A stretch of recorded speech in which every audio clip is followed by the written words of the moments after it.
Itong banda po na to, makikita natin yung maraming gabi. Tapos dito naman, itong banda na to, mga alugbati.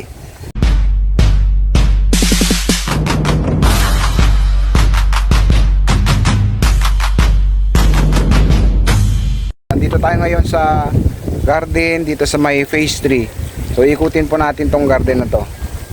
Ayan, dito po banda makikita natin yung mga gabi. Ayan, maraming gabi. Tapos sa unahan, ayan, makikita natin yung mga talong na mahaba. At syempre dito banda makikita natin si tatay na kasalukuyang nagdidilig ng mga alugbati.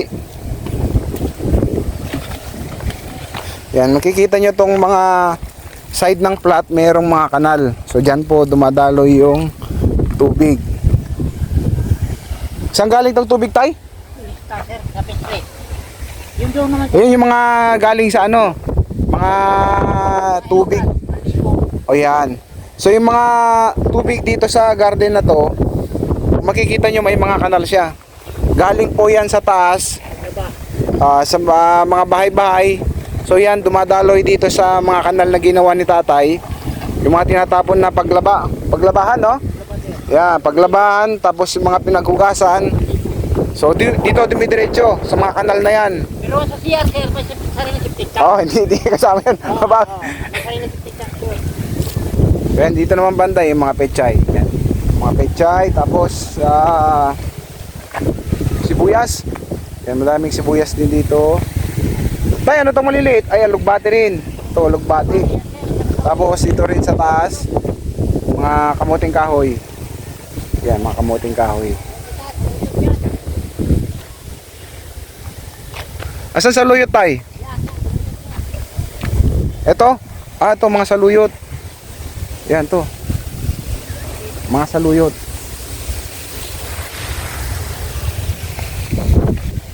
Yan, dito naman po, sa banda rito, mga talong na bilog.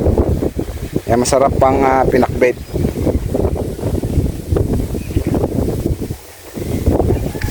Meron pang mga bakanting mga plots si tatay dito.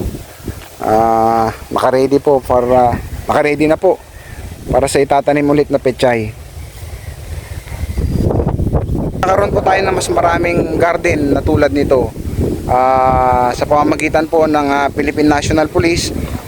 At syempre dahil sa pakikipag-ugnayan din po ng ating revitalized police sa barangay sa ating ahensya ng gobyerno, which is yung DAISO, yung Department of Agriculture, Extension Office po ng Muntinlupa.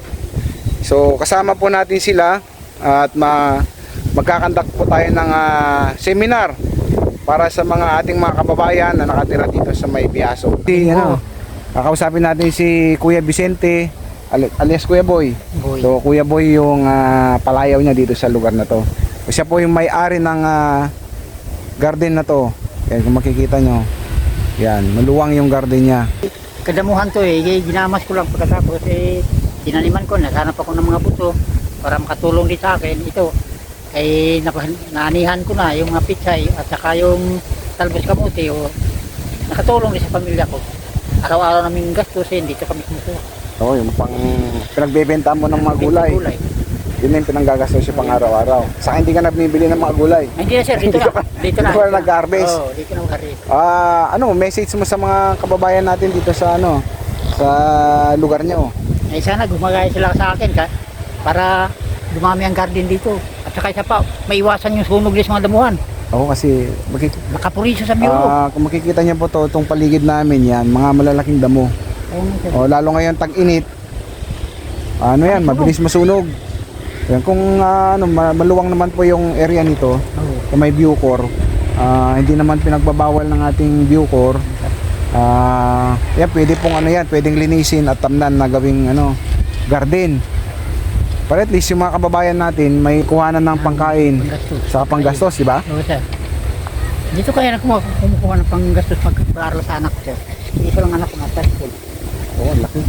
Araw-araw kasi na yung daan yun. Kasi nagsinta pa man 40 ang baon niya. Ilan taong ka na, tay? 63 na ako. 63.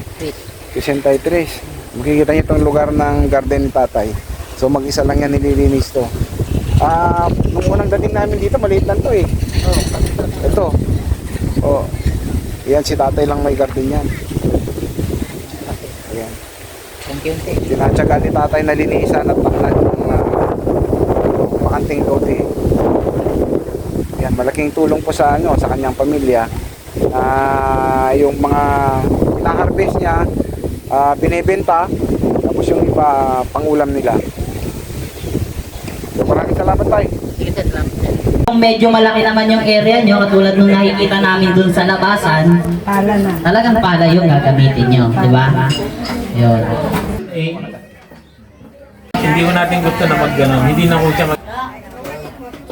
Per million ppm po yan. Ibig sabihin po yan, gano'ng karami yung dissolved solid nyo doon sa tubig. So, pwede po siya magbigay sa inyo ng reading.